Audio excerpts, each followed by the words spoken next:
First day of school, though, can bring a lot of anxiety for students, especially if they're moving up into middle school. Licensed counselor Jim West from Total Life Counseling joining us right now to give us tips for parents and also their children. Good morning, Jim. Good morning, Heidi. I can remember like it was yesterday, the first day being dropped off from middle school. So worried you're going to forget the locker combination, worried that your mom's dropping you off in your silly van that you don't want anyone to see. So what is the biggest thing that kids are worried about these days? Well, I think for a lot of kids, they don't want to be seen with their parents. So they're hoping that their parents will drop them off about a block away. Right? Yeah. So that's a big fear.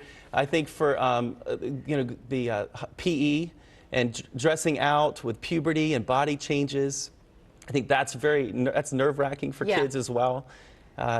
Finding their locker, finding their classes on time. They've got multiple teachers. They used to have one teacher, maybe two. Now they have to get to know 7 teachers.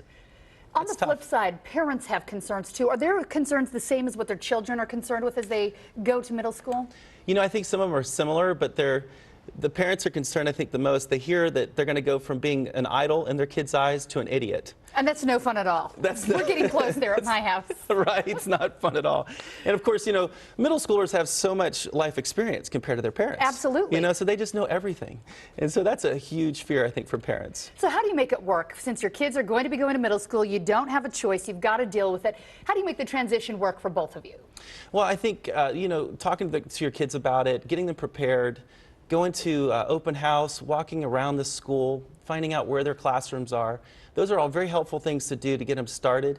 And then listening to their concerns. Just talk about what their concerns are and hear them. Just validate their feelings, even if you think it's stupid. Just validate their feelings. I think that's such a big deal for parents to really be there for their kids, and it's just as important as they go from middle school to high school, because it's a whole new set of problems once they get into dating and driving and some of the other concerns that come with bullying and the use of the internet that we didn't have when we were in school. Oh, that's right. I mean, even in middle school, the cyberbullying is a big problem, and it gets worse in high school. You know, the older they get, the mistakes they make have bigger consequences. But I think for teenagers going into high school, a big adjustment is, am I going to make the cheerleading squad? Am I going to make the team?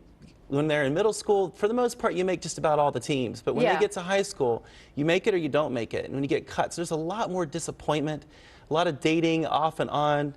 You're dating somebody one week, the next week you're dating somebody else. It's a tough transition. It's very emotional, and I think it's tough for parents to watch too, because even though your kids don't like to believe it, you know you've been through it, and you want to be able to fix all the problems for them. But I think part of it is maybe watching your kids fail and actually letting them do that, because that's part of the learning process. That's exactly right. If they can start to fail early, even in elementary school, on falling out of a tree, and okay, so what can we learn from that? Well, let's hold on a little tighter next time. You can still climb the tree, but hold on a little tighter next time. Ooh, you're a nice parent. That's right. So, you know, let them learn, let them fall, let them get hurt. That's good to have. That helps them have empathy and understanding for other people. If we keep rescuing them, they become narcissistic, and they don't really have any care or concern for others. So it's okay for them.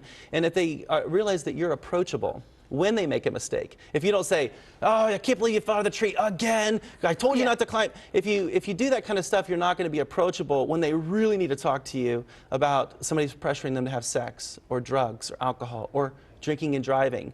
You know, they need to be able to talk to you about all those things. You'll be there with them. That's right. All right, Jim West from Total Life Counseling Center. You have a lot of great tips. We're going to put them online, myfoxorlando.com. You're also sticking around to talk with us and be back at 8:45 talking about students' disappointments and maybe how to keep everybody on track, especially when you pick them up after that first day of school. Sure. Jim, thank you.